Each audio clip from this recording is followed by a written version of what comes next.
नमस्कार। इस वीडियो में हम जानेंगे what is an IPO. IPO क्या होता है, आईपीओ का मतलब क्या है, आईपीओ में होता क्या है, ये सारा कुछ एकदम आसान, सहज, सरल तरीके से। तो चलिए वीडियो शुरू करते हैं। Topics covered in this video.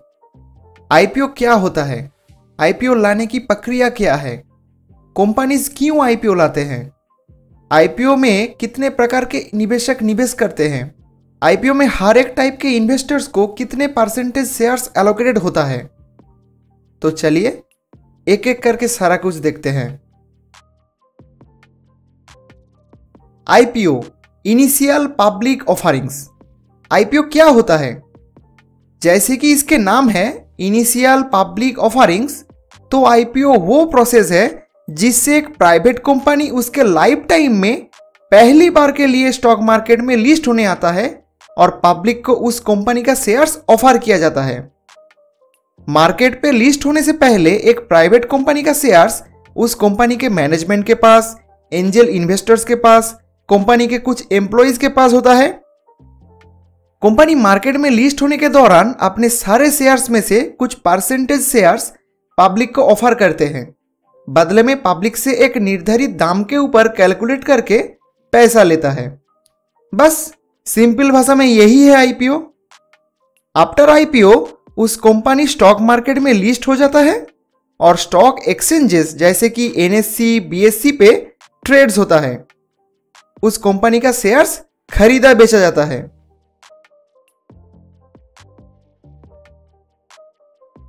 IPO process. एक कंपनी जो आईपीओ लाना चाहते हैं उसको बहुत सारे प्रोसेस के थ्रू गुजरना पड़ता है।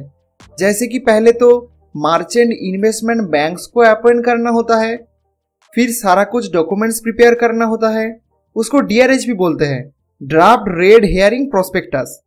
फिर उस डीआरएचबी को सेबी के पास सबमिट करना होता है।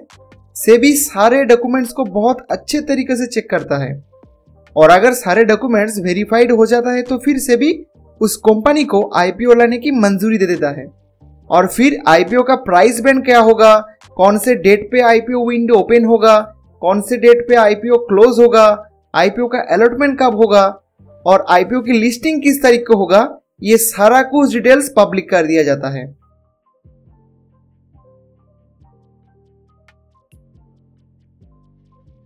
और अब हम जानेंगे कंपनीज क्यों स्टॉक मार्केट में एंटर होना चाहते हैं, कंपनीज क्यों आईपीओ लाते हैं।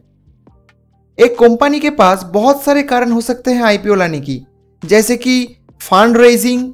एक कंपनी को एक बिजनेस को चलाने के लिए बहुत सारे पैसे की जरूरत होते हैं, तो एक कंपनी आईपीओ के माध्यम से पैसा रेज करता है। पे of existing share holders. Company के पहले जो शेयर होल्डर्स है उनको उनका पैसा देने के लिए। सेटिंग अप और expansion of A project.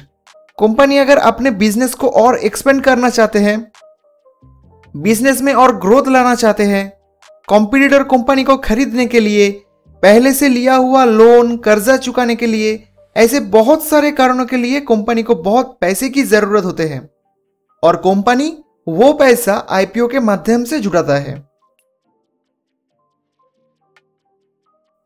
Next देखते हैं आईपीओ में इन्वेस्टर कैटेगरीज क्या है, आईपीओ में कितने प्रकार के निवेशक निवेश करते हैं। एक आईपीओ में 4 प्रकार के इन्वेस्टर्स होते हैं। क्यूआईबीज, क्वालिफाइड इंस्टीट्यूशनल बिडर्स। ये financial institutions, investment banks, mutual funds होते हैं जो सेबी से रजिस्टर्ड होते हैं। असल में हम पब्लिक, रिटेल जो म्यूचुअल फंड्स में, पेंशन स्कीम में, इंश्योरेंस में पैसा देते हैं, वो पैसा क्यूआईबीज हमारे तरफ से आईपीओज में इन्वेस्ट करता है। Next anchor investors. Anchor investors वो इंस्टीट्यूशनल इन्वेस्टर्स होते हैं जिनको आईपीओ ओपन होने के दिन से पहले आईपीओ में इन्वेस्ट करना होता है और मिनिमम इन्वेस्टमेंट अमाउंट होते हैं 10 करोड़। असल में एंकर इन्वेस्टर्स क्यूआईबीज के ही एक स्पेशल सब कैटेगरी होते हैं। एंकर इन्वेस्टर्स को आईपीओ बिडिंग के दिन ही उनको उनका मिला हुआ शेयर्स एलोकेट कर दिया जाता है। उनके शेयर्स में 30 दिन के लिए लॉक इन पीरियड होता है। उस 30 दिन के दौरान वो एक भी शेयर्स बेच नहीं सकते। नेक्स्ट एचएनआईज। एचएनआई मतलब हाई नेटवर्थ इंडिविजुअल्स। ये वो इंडिविजुअल्स, एनआरआईज, कंपनीज, ट्रस्ट होते हैं जो आईपीओ में 2 लाख रुपए से ऊपर निवेश करते हैं। और अब न्यू रूल के मुताबिक एज9 कैटेगरी के अंदर 2 न्यू सब कैटेगरी है। एक जो 2 लाख से ऊपर लेकिन 10 लाख से कम निवेश करते हैं उनको स्मॉल एज9, और जो 10 लाख से ऊपर निवेश करते हैं उनको बिग एज9 कहते हैं। इन सब कैटेगरीज के लिए आईपीओ में एक फिक्स्ड % शेयर्स एलोकेटेड होते हैं, वो हम वीडियो के अगले हिस्से में जानेंगे। फिर आते हैं अगले कैटेगरी, आरआईज, रिटेल इंडिविजुअल इन्वेस्टर्स। जो इन्वेस्टर्स आईपीओ में 2 लाख रुपए से कम निवेश करते हैं उनको रिटेल निवेशक कहते हैं। और अब देखते हैं क्यूआईबीज, एंकर इन्वेस्टर्स, एज9, रिटेल इन्वेस्टर्स को आईपीओ में कितने % शेयर्स एलोकेटेड होते हैं।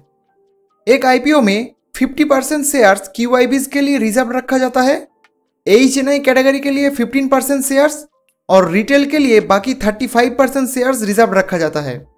क्यूआईबीज के लिए जो 50% शेयर्स रिजर्व रखा जाता है उनमें से ही 30% एंजल इन्वेस्टर्स के लिए एलोकेटेड होते हैं। और जो एज9 के लिए टोटल 15% शेयर्स है वो 2 हिस्सों में डिवाइड है, 5% स्मॉल एज9 के लिए, बाकी 10% बिग एज9 के लिए रिजर्व्ड है। तो इस वीडियो में हम जाने कि आईपीओ क्या है, कंपनी क्यों आईपीओ लाते हैं, आईपीओ का प्रोसेस क्या है, आईपीओ इन्वेस्टर्स कौन कौन होते हैं, उनके लिए कितने % शेयर्स एलोकेटेड होते हैं। आई होप आपको ये वीडियो इन्फॉर्मेटिव लगा होगा और पसंद आया होगा। अगर वीडियो पसंद आए तो चैनल को सब्सक्राइब कर देना। नेक्स्ट वीडियो में हम आईपीओ रिलेटेड की टर्म्स देखेंगे और उनके मतलब समझेंगे, और एक रिटेल इन्वेस्टर आईपीओ में इन्वेस्ट करके कैसे पैसे कमा सकते हैं और आईपीओ में अलॉटमेंट चांसेस को कैसे बढ़ा सकते हैं वो सब जानेंगे। तो मिलते हैं अगले वीडियो में, तब तक के लिए बाय बाय।